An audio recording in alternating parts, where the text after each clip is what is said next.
Hello students, today we are going to study again the chapter Journey to the End of the Earth, that is from the book Vistas, subject English, class 12th, writer Ishani Toshi, objective to explore the literature and grow our vocabulary. Difficult words we are going to know about. Paltry means meager, means least amount. Unmitigated means unqualified. Here in the chapter this is unbeneficial. Blaze means indifferent. Phytoplankton means process of sustaining ocean food chain. Phyto means photosynthesis. Plant means plant, here is meaning as plants. Plankton means process of sustaining ocean food chain. Here in this chapter we are going to read, and we are going to start from human impact. Up to this we have studied that humans were having no any medical facilities on Antarctica, and that was good. That was not good.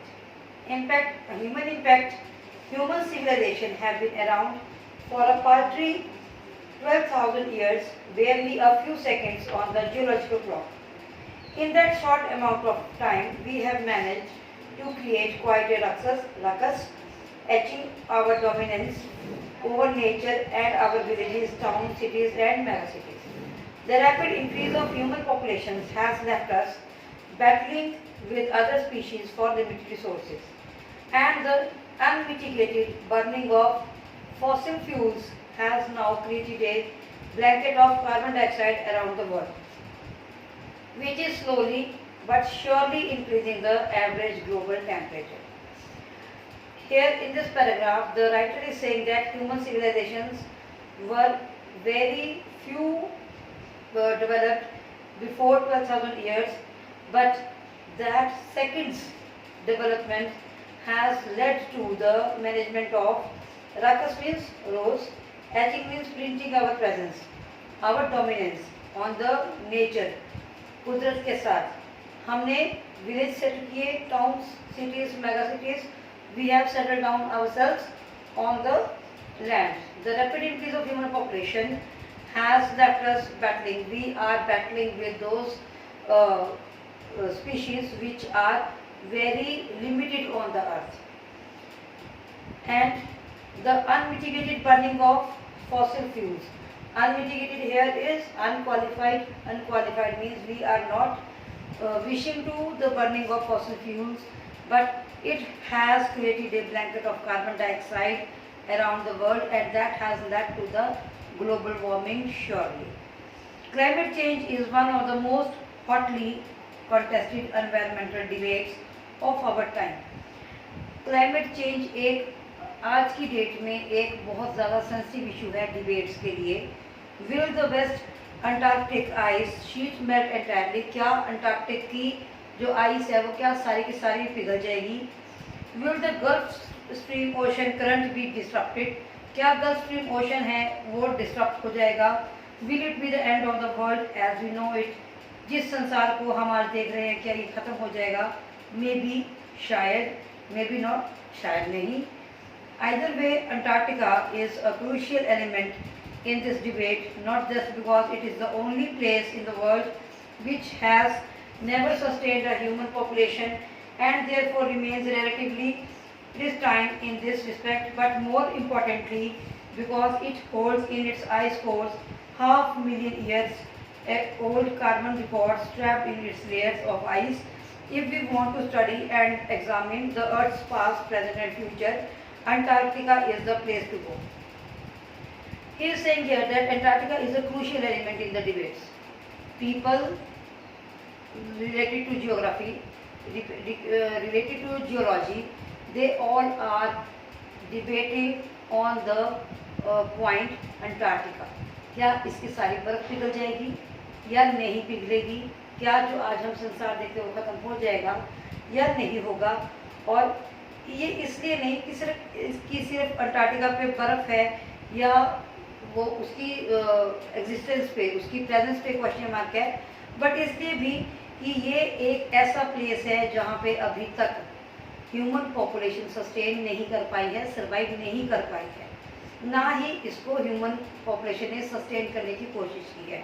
मतलब human population से Antarctica का अभी तक कोई ज़्यादा important relation नहीं है, because it holds it's in ice holds 500 million years carbon. पर इसकी बर्फ की सतहों में 500 मिलियन ईयर्स एगो की कार्बन के रिकॉर्ड्स हैं इसमें। इसलिए ये एक बहुत इम्पॉर्टेंट इवेंट रहता है, बहुत इम्पॉर्टेंट टॉपिक रहता है, एक बहुत सेंसिटिव टॉपिक रहता है किनके लिए, डिबेट्स के लिए। कौन लोग डिबेट्स करते हैं?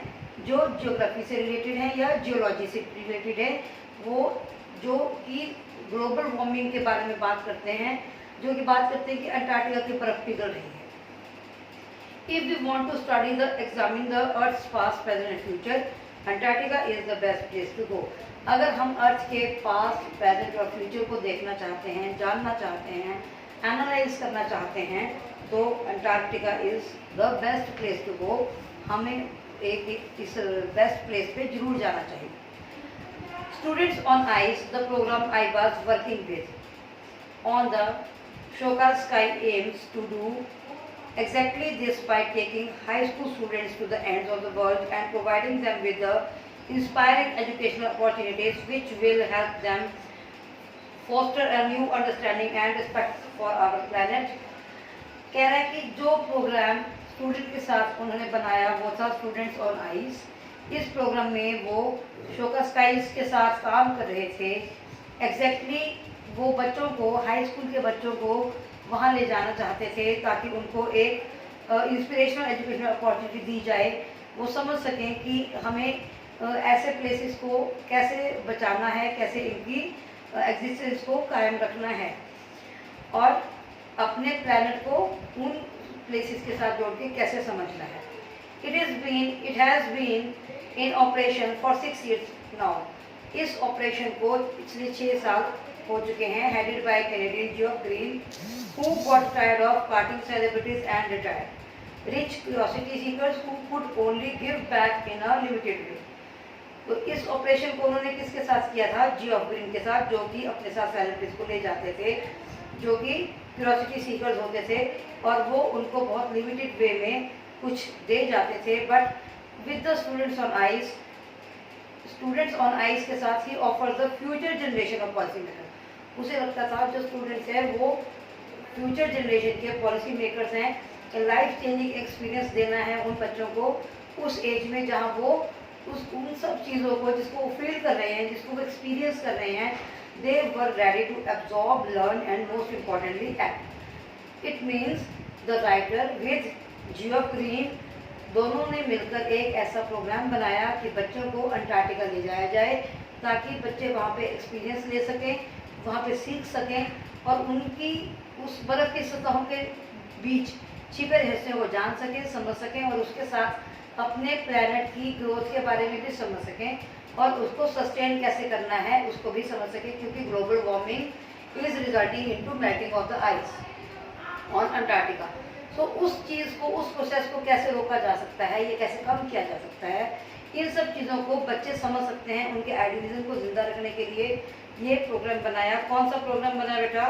Students on ice. The reason the program has been so successful is because it is impossible to go anywhere near the South Pole and not be affected by it. It is easy to be blazed about polar ice caps melting while sitting in the comfort zone of our respective latitude and longitudes, but when you can visibly see glaciers retreating and ice shelves collapsing, you begin to realize that the threat of global warming is very real. Now what is the reason behind this program? वो चाहते थे कि ये programme successful हो जाए, जो कि हुआ भी, क्योंकि ये हम जो टीवी पे बैठकर न्यूज़ सुनते हैं कि अंटार्कटिका के ग्लेशियर्स पिघल रहे हैं, उस सुनने में, उस इजी जोन में बैठकर सुनने में और एक्चुअल में एक्सपीरियंस करने में बहुत ज़्यादा फ़र्क होता है। जो कि चाहते थे, कौन चाहता था? राइटर चाहते थे कि मेरे स्टूडेंट्स इन चीज़ों को खुद से एक्सपीरियंस करें, अनुभव करें और तब वो इसको अंदाज़ा लगाएं कि ये ग्लोबल वार्मिंग का जो कॉन्सेप्ट है वो सच में ही कितना भयानक है। Antarctica, because of her simple ecosystem and lack of biodiversity, is the perfect place to study how little changes in the environment can have big repercussions. Antarctica अपनी एक सिंपल इकोसिस्टम की वजह से और लैक ऑफ बायोडाइवर्सिटी की वजह से एक परफेक्ट प्लेस है पढ़ने के लिए कि कैसे एक हल्का सा चेंज बहुत ज़्यादा बड़े रिपर्कशंस में बहुत बड़े भयानक रिजल्ट्स में कैसे कन्वर्ट होता है। Take the microscopic phytoplankton, those gases of the sea that nourish and sustain the entire southern ocean food chain. Now he is saying, let's take the example phytoplankton. Phytoplankton means those gases, those processes that nourish and sustain the entire southern food chain system. These single-celled plants use the sun's energy to assimilate carbon and synthesize organic compounds in the wondrous and most important of processes called photosynthesis. जो बहुत बारीक घास की तरह दिखने वाले समुद्र की सतह के ऊपर पौधे तैरते हैं, वो कैसे कार्बन डाइऑक्साइड को एब्जॉर्ब करते हैं, उन्हें कैसे सिंथेसाइज करते हैं ऑर्गेनिक कंपाउंड में, और सबसे ज़्यादा अच्छी बात कि वो फोटोसिंथेसिस कैसे बनाते हैं। Photosynthesis means, as you all know, photosynthesis is the process of making food by absorbing carbon dioxide and sunlight and they release oxygen. तो ये एक प्रोसेस होता है समुद्र के अंदर के जीवों के लिए, जिससे वो अपनी लाइफ सस्टेन करते हैं, सर्वाइव करते हैं। ये कैसे होता है उन बारीक पौधों के साथ, उस प्रोसेस को बोलते हैं phytoplankton. Scientist warn that a further depletion of ozone layer will affect the activities of phytoplankton, which in turn will affect the lives of all the marine animals and birds of the region and the global carbon cycle. Now scientist warn, scientist ये चेतावनी दे चुके हैं कि अगर ozone layer की एक भी और लेयर डिप्लीट होती है तो फाइटोप्लैंक्टन की जो प्रोसेसेस है वो उसको वो अफेक्ट करेगा, और इससे इसका जो रिजल्ट होगा बैड इफेक्ट होगा, जो इस फाइटोप्लैंक्टन के डिस्टर्बेंस का, वो मैरिन एनिमल्स और बर्ड्स, जो मैरिन यानी कि समुद्र की सतह के नीचे जो एनिमल्स और स्पीशीज रहती हैं, उन स्पीशीज की लाइफ का डेंजर हो जाएगा, और ग्लोबल कार्बन साइकिल को तो ये अफेक्ट करेगा ही करेगा। In the parable of phytoplankton there is a great metaphor for existence, take care of the small things and the big things will fall into place. अब कह रहे हैं कि फाइटोप्लैंक्टन के साथ साथ अगर हम छोटी बड़ी सभी चीज़ों के एग्जिस्टेंस का और इनकी लाइफ का ध्यान रखकर चलें तो सब चीज़ें अपने आप ठीक होती चली जाएंगी। नेक्स्ट है इसमें, walk on the ocean. My Antarctic experience was full of such experiences, but the best occurred just short of the Antarctic Circle at 65.55 degrees south. The Shokalsky had managed to wedge herself into a thick white stretch of ice between the peninsula and the Tadpole Island, which was preventing us from going any further. The captain decided we were going to turn around and head back north, but before we did, we were all instructed to climb down the gangplank and walk on the ocean. So there were all 52 of us kitted out in the Gore-Tex and blades, walking on a stark whiteness and seemed to be spread out forever.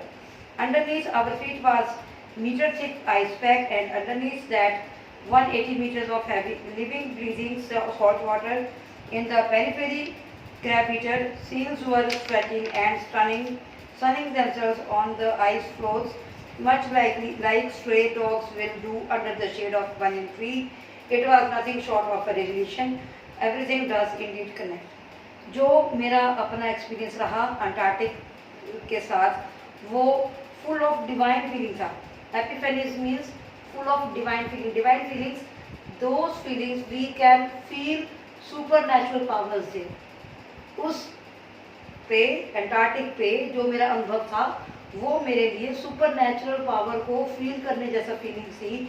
हम कैसे उस white ice के ऊपर, जो कि 1 metre मोटी थी, उस परत के ऊपर चल रहे थे और हमें पता था कि उसके नीचे 180 मीटर्स का एक समुद्र है जिसके नीचे बहुत सारी लिविंग एनिमल्स हैं और हम उसके ऊपर चल रहे हैं। हम कितने लोग थे? 52 लोग हम थे। हमने we were walking on a stark whiteness that seem to be spread out forever. हमें लग रहा था वो चादर हमेशा से वहाँ ऐसे ही बिछी है और ऐसे ही बिछी रहेगी। In the periphery crabs seals were stretching. अब ये लग रहा था कि इनके साथ जो डॉग्स होते हैं उनके साथ इस बर्फ के ऊपर स्क्रैच हो जाएंगे, इस चादर के ऊपर स्क्रैच हो जाएंगे। But that experience was just full of divine feelings, कि हम ऐसा सोच रहे थे कि वो डिवाइन फीलिंग्स सच में ही इसके साथ कनेक्टेड हैं। किसके साथ? जो एक्सपीरियंस हम अंटार्कटिका पे ले रहे थे। 9 time zones, 6 checkpoints, 3 bodies of water and many ecospheres later, I was still wondering about the beauty of the balance in play on our planet. 9 time zones, 6 checkpoints, 3 bodies of water और बहुत सारी ecospheres, ये सब होने के बावजूद भी मैं बहुत ज़्यादा वॉन्डरिंग था, बहुत अमेजिंग फीलिंग थी मेरे अंदर कि कैसे ब्यूटी ऑफ बैलेंस प्ले कर रही है, कैसे खेल रही है ये सुंदरता हमारे प्लैनेट के ऊपर। How would it be if Antarctica were to become the warm place that it once used to be. क्या होगा अगर अंटार्कटिका दोबारा से एक गर्म स्थान बन जाएगा जैसे कि पहले था? Will we be around to see it, और would we have gone the way of the dinosaurs, mammoths and woolly rhinos. क्या हम इसको देखने के लिए रह सकेंगे या फिर ये दोबारा से डायनासोर्स, मैमोथ्स और वूली राइनोस के हवाले हो जाएगा? क्या अंटार्कटिका अगर बर्फ़ पिघल जाती है तो, अगर इतना गर्म प्लेस बन जाता है तो who's to say, क्या कहा जा सकता है? But still we have the idealism to save the world, and all I can say is that a lot can happen in a million years, but what a difference a day makes. मैं कह सकता हूँ इस स्थान पे जाने के बाद कि कितनी चीज़ों को, कितना स्लो प्रोसेसिंग के साथ मिलियन ईयर्स लगे डेवलप होने में, बट एक दिन के ही बैड और वर्स्ट रिजल्ट्स उसको कितना हार्म पहुंचा सकते हैं। बट इस आइडियलिज्म के साथ कि जिन स्टूडेंट्स को मैं अपने साथ वहाँ ले गया वो ऐसे प्लान्स बनाएंगे आगे बड़े होकर, वो ऐसा आइडियलिज्म अपने अंदर एक क्रिएट करेंगे कि हमें इस अंटार्कटिका को और अपने प्लैनेट को बचाना है। किससे? ग्लोबल वार्मिंग से, ताकि हम लोग अपनी लाइफ को सर्वाइव कर सके। अंटार्कटिका, प्लैनेट और हमारी life, all these things are connected to each other. The writer is very much hopeful about the students. Those we can assume as our future leaders. So students, it is the responsibility of our next generations to save our earth, to save Antarctica. Thank you so much. You have to discuss all these questions, like the world's geological history is trapped in Antarctica. How is the study of this region useful to us?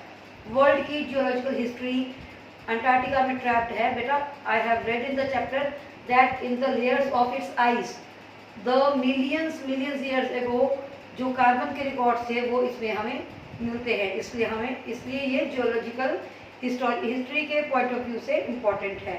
What are Geoff Green's reasons for including high school students, ताकि students जो हमारे आने वाले भविष्य के नेता हैं they can make more better and best plans to survive, to sustain our planets and Antarctica region. Take care of the small things and the big things will take care of themselves. What is the relevance of this statement in the context of the Antarctic environment? कि अगर हम Antarctic का environment बचाने की कोशिश करते हैं, हम पोल्यूशन से अपने अर्थ को, अपने प्लैनेट को बचाने की कोशिश करते हैं, तो in the vice versa action हमारी अपनी सर्वाइवल, अपनी सस्टेनेंस और ज़्यादा लॉन्गर टाइम के लिए हो सकती है। Why is the Antarctica the place to go to understand the Earth's present, past and future? Because there are so many old records, million years before records are present in the layers of white Antarctica. Antarctica की जो बर्फ़ की चादरें हैं, जितनी उनकी layers हैं, उसमें गैसेस से लेकर जो भी चेंजेस अब तक हमारी अर्थ पे हुए हैं उनको रीड किया जा सकता है, उनको एनालाइज किया जा सकता है।